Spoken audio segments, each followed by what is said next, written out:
What's up, guys? Today we've got some absolutely insane news coming out of the tech world. And if you haven't smashed that subscribe button yet, do it right now. Hit that notification bell too, because you do not want to miss out on these crazy updates. All right, let's jump into the first story. And guys, this one is absolutely mind-blowing.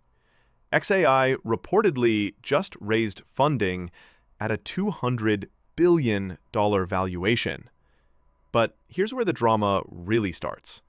xAI's $200 billion investment round. The truth game begins. So CNBC just dropped this bombshell report, and we're talking about a massive scale here. xAI allegedly raised $10 billion with a company valuation of, get this, $200 billion. That's like 280 trillion Korean won. To put this in perspective, that's about 1/7 of South Korea's entire GDP. This is huge. But here's where it gets really interesting. The moment CNBC published this story, other major outlets like Reuters and El País started citing and republishing this news. This thing spread like wildfire across the globe.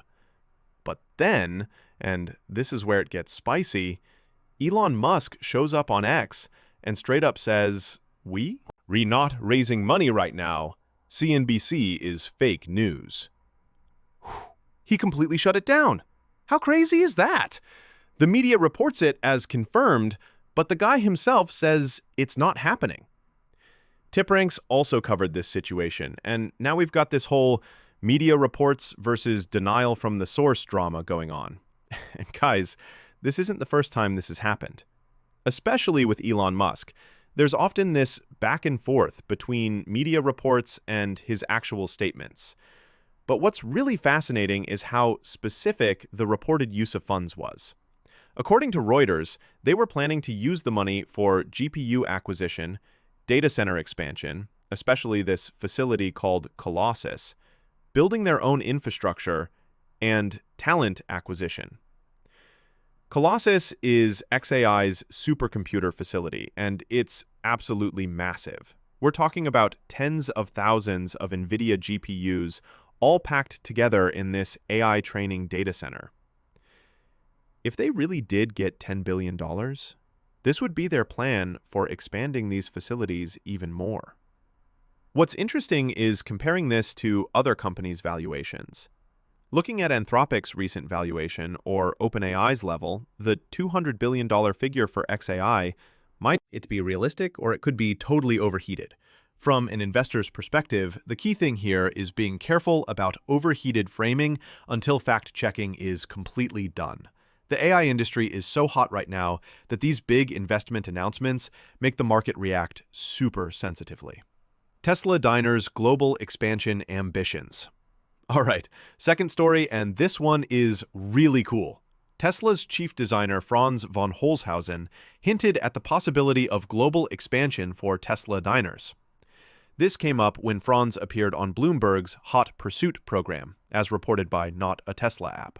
When they asked him about Tesla Diners, he mentioned the possibility of global expansion.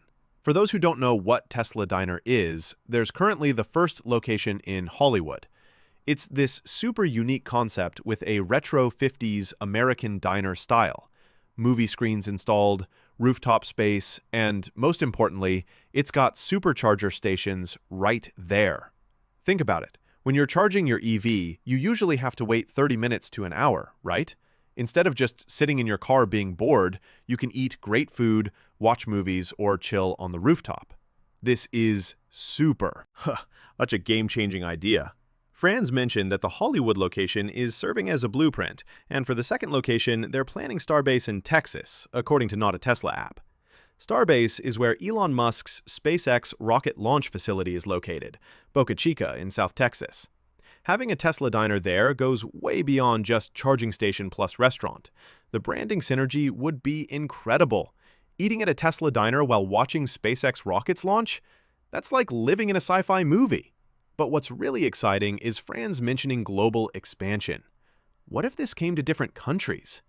Imagine a Tesla diner with a Han River view playing K-pop concert videos, or one in Jeju Island with coastal scenery. Doesn't that sound amazing? This strategy would have a huge ripple effect on the existing gas station and rest stop industry. Until now, it was just fill up gas, grab some snacks, and go. But Tesla Diner provides a completely different dimension of experience.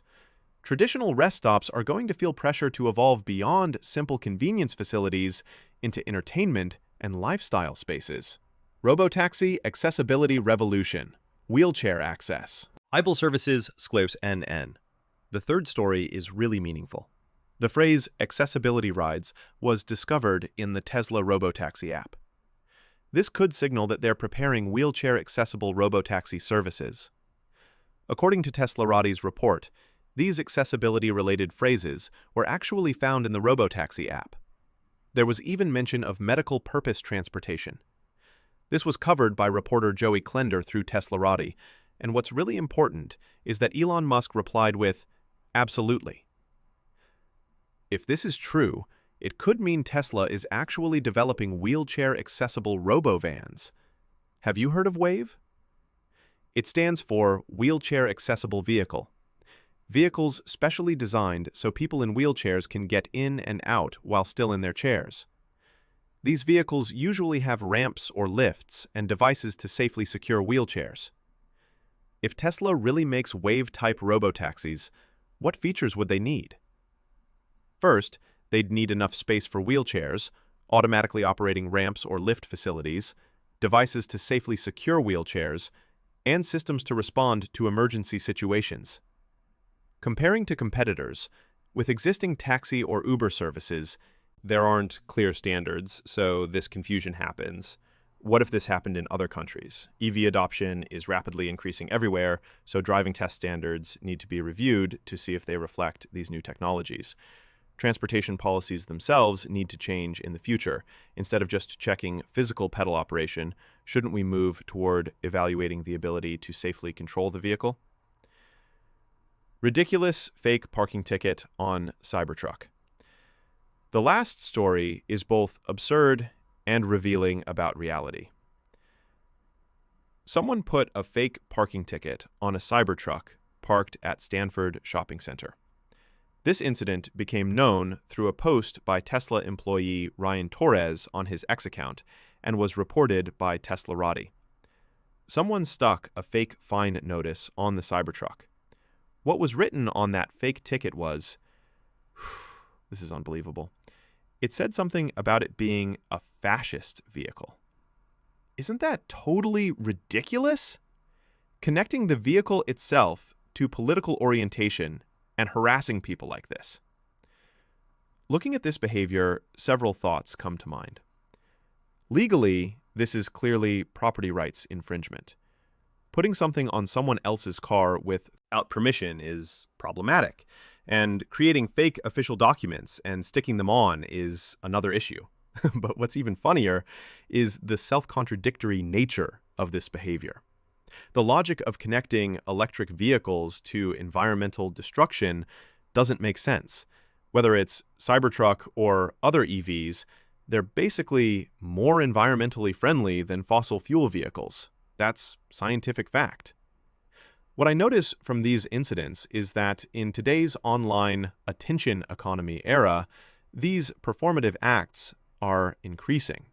People do these extreme actions to get attention, to become a topic. But do these really bring positive effects? Usually, they just backfire.